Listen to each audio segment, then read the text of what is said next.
चाणक्य नीति चाणक्य द्वारा रचित एक नीति ग्रंथ है जिसमें जीवन को सुखमय और सफल बनाने के लिए उपयोगी सुझाव दिए गए हैं। इस ग्रंथ का मुख्य विषय मानव समाज को जीवन के हर एक पहलू की व्यावहारिक शिक्षा देना है। चाणक्य एक महान ज्ञानी थे जिन्होंने अपनी नीतियों के बदौलत चंद्रगुप्त मौर्य को राजा की गद्दी पर बिठा दिया था।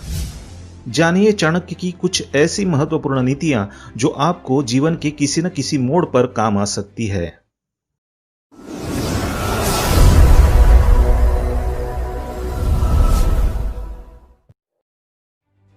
नमस्कार दोस्तों, स्वागत है आप सभी का एक बार फिर से। मनुष्य की 4 चीजों की भूख कभी नहीं मिटती: धन, जीवन, वासना और भोजन। इन सब के लिए मनुष्य हमेशा भूखा रहता है। भले उसे ये चीजें कितनी भी मात्रा में मिल जाए, लेकिन उसकी लालसा कभी समाप्त नहीं होती। जीवन के इस लंबे सफर में ये सोचकर चलें कि कभी भी आप पर बुरा समय आ सकता है, इसलिए इसी समय के लिए थोड़ा बहुत धन अवश्य बचाकर रखना चाहिए। जब भी कभी इंसान पर बुरा समय आता है तो उसके अपने भी पराये हो जाते हैं। यदि धन उसके पास हो तो वो उस समय का मुकाबला कर सकता है। बहुत भले बनकर जीवन व्यतीत नहीं किया जा सकता, क्योंकि भले और सीधे आदमी को हर कोई दबा लेता है। उसकी शराफत और ईमानदारी को लोग पागलपन समझते हैं। जैसे जंगल में सीधे पेड़ों को ही पहले काटा जाता है और टेढ़े मेढ़े पेड़ यूं ही खड़े रहते हैं। इसलिए आप इतने सीधे मत बनिए कि लोग आपको लूट कर ही खा जाए। उल्लू दिन में देख नहीं सकता, इसमें भला सूर्य का क्या दोष हो सकता है। करील के पेड़ पर पत्ते नहीं आते और ना ही फूल खिलते हैं, इसमें बसंत ऋतु का क्या दोष हो सकता है। चातक के मुंह में वर्षा की एक बूंद नहीं गिरती, इसमें भला बादल का क्या दोष है। यूं समझ लो कि ये सब कुछ विधाता की देन है। ईश्वर महान है, सर्वशक्तिमान है। इस संसार की सारी बागडोर ईश्वर के हाथ में है। ईश्वर ही राजा को दास और दास को राजा बना देता है। ईश्वर ही गरीब को अमीर और अमीर को गरीब बना देता है। ईश्वर पर भरोसा रखो, क्योंकि वही सबका ख्याल रखता है। हर पहाड़ के अंदर हीरे नहीं होते, हर हाथी के मस्तक पर मुक्ता नहीं होती, सब स्थानों पर अच्छे आदमी नहीं मिलते, हर स्थान पर चंदन नहीं होता, हर चमकने वाली चीज सोना नहीं होती। ये सारी दुनिया विवादों से घिरी हुई है। इसलिए जीवन में कोई भी निर्णय लेने से पहले अवश्य सोचना चाहिए। जैसे हाथी बूढ़ा होने पर भी चंचल रहता है, गन्ना कोल्हू में पेरे जाने पर भी अपनी मिठास नहीं छोड़ता, और सोना आग में तपने के बाद भी अपनी चमक नहीं खोता, इसी प्रकार से अच्छे चरित्र वाले लोग कहीं भी चले जाएं, वे अपने गुणों को नहीं छोड़ते। कुछ पागल इंसानों ने पत्थर के टुकड़ों को ही रत्न मान लिया है, लेकिन दोस्तों, असली रत्न तो केवल अनाज, पानी और ज्ञान ही होते हैं, और इन तीनों रत्नों से बड़ा और कोई रत्न नहीं हो सकता। पाप और पुण्य में क्या अंतर है? मेरे शत्रु कौन है और मित्र कौन है? मुझे किस कार्य में लाभ हो सकता है तथा किसमें हानि हो सकती है, ये सोचकर मनुष्य को अपने जीवन का हर कदम उठाना चाहिए। कठिन काम पड़ने पर सेवक की, संकट के समय भाई बंधु की, आपत्ति काल में मित्र की तथा धन का नाश होने पर अपने पत्नी की परीक्षा होती है। शेर से 1, बगुले से 4, कौवे से 5, कुत्ते से 6 और बाघ से 3 गुण मनुष्य को सीखने चाहिए। काम भले ही थोड़ा करो, परंतु मन लगाकर करना चाहिए। इंसान को यह शेर से सीखना चाहिए।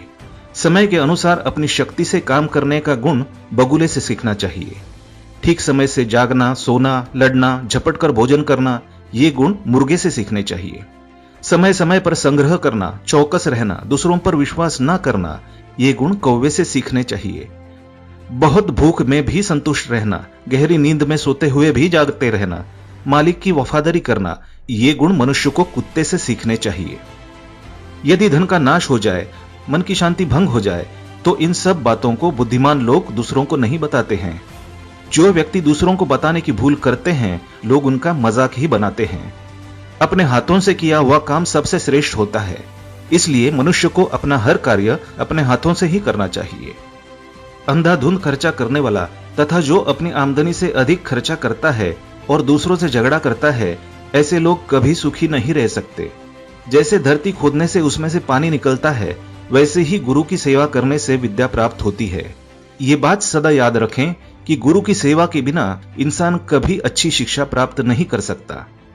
जो नारी अपने पति का कहना नहीं मानती और व्रत रखती है, ऐसी नारी अपने पति की आयु कम करती है। ऐसी नारियों को यह सोचना चाहिए कि पति की आज्ञा के बिना चलना उनके लिए कभी भी लाभदायक सिद्ध नहीं हो सकता। उनके लिए स्वर्ग की प्राप्ति केवल पति की सेवा से ही संभव है। जीवन का अर्थ यही है कि इसे सदा अच्छे काम में लगाए रखें। अच्छे भले ज्ञान के कामों से पुरुष महान बनता है। ये मत भूलो कि जीवन अस्थायी है, इसलिए जीवन के हर पल का उपयोग किसी अच्छे कार्य के लिए किया जाना चाहिए। जब तक जीवन है तब तक हर चीज में आनंद है, किंतु जैसे ही मृत्यु आकर जीवन का अंत कर देती है, इसके साथ ही हर चीज का अंत हो जाता है। पुरुष आदिकाल से ही चंचल है। इस संसार में भगवान को छोड़कर हर चीज अस्थायी है। लक्ष्मी तो रमणी है, सदा नृत्य करती है। ये धन, रिश्ते नाते, घर द्वार सब अस्थायी है। इनमें से कोई किसी का साथ नहीं देता। और दोस्तों, केवल धर्म ही है जो अटल सत्य है। ये ज्ञान का भंडार है। दूसरों का भला चाहने वाले ही आत्मिक शांति प्राप्त कर सकते हैं। इंद्रियों पर संयम और जीवों पर दया करने से ही मुक्ति मिलती है। कर्म से ही इंसान छोटा बड़ा बनता है। इसलिए सदा अच्छे कर्म करो और बुराई से दूर रहो। अच्छे कर्म करने से ही जीवन में शांति और सुख की प्राप्ति होती है। जिस तरह से फूलों में खुशबू, तिलों में तेल, लकड़ी में आग, दूध में घी, इन सब चीजों को बाहर से देखकर आप इनके गुणों के बारे में अंदाजा नहीं लगा सकते, क्योंकि ये गुण बाहर से दिखाई नहीं देते। इन गुणों को पहचानने के लिए बुद्धि की आवश्यकता होती है। ठीक इसी प्रकार मानव शरीर में आत्मा का निवास होता है। किसी आत्मा को हम शरीर से अलग करके उसे पहचान नहीं सकते, केवल अपने विचारों से ही इसकी परख कर सकते हैं। देवता मिट्टी की मूर्तियों अथवा मंदिरों में विद्यमान नहीं है। देवता तो केवल हमारी आत्मा और हमारी भावनाओं में बसे हैं। जैसी आपकी भावनाएं होंगी वैसा ही देवता का रूप होगा। भावनाओं का मनुष्य के जीवन पर हर पहलू में प्रभाव पड़ता है। जैसे किसी मनुष्य की भावना होगी वैसा ही फल मिलेगा। इसलिए अच्छा फल पाने के लिए अपनी भावनाओं को शुद्ध रखिए। जो ब्राह्मण प्राकृतिक रूप से पैदा हुए फल और अन्य पदार्थों को खा पीकर इस संसार से दूर जंगल में रहते हुए ईश्वर की पूजा करता है, वही सच्चा भक्त, महापुरुष एवं सच्चा ब्राह्मण माना जाता है। बुरे इंसान और सांप में कौन अच्छा है? इस प्रश्न का उत्तर यही है कि सांप तो केवल समय आने पर ही काटता है, किंतु बुरे लोग हर पल बुराई करते रहते हैं। इसलिए बुरा इंसान तो हर समय बुराई करके सांप से भी ज्यादा भयंकर हो सकता है। सागर सबसे महान है, किंतु इसमें भी तूफान आते हैं।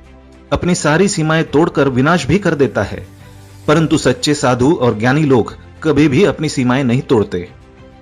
कोई मनुष्य भले कितना भी सुंदर हो तथा उसका जन्म भले ही कितने बड़े घराने में हुआ हो, परंतु वह पढ़ा लिखा नहीं है, तो उसकी हालत उस फूल के जैसे होती है जो दिखने में तो सुंदर है परंतु सुगंध से वंचित है। शस्त्रधारी कभी भी हमला कर सकता है। सिंग वाले पशु कभी भी सिंग मारकर जख्मी कर सकते हैं। स्त्रियां कभी भी झूठा लांछन लगा सकती है और राजघराने के लोग जरा जरा सी बात पर बिगड़ जाते हैं। इसलिए उनसे कभी भी खतरा पैदा हो सकता है। इन लोगों की दोस्ती और दुश्मनी दोनों ही बहुत खतरनाक होती है।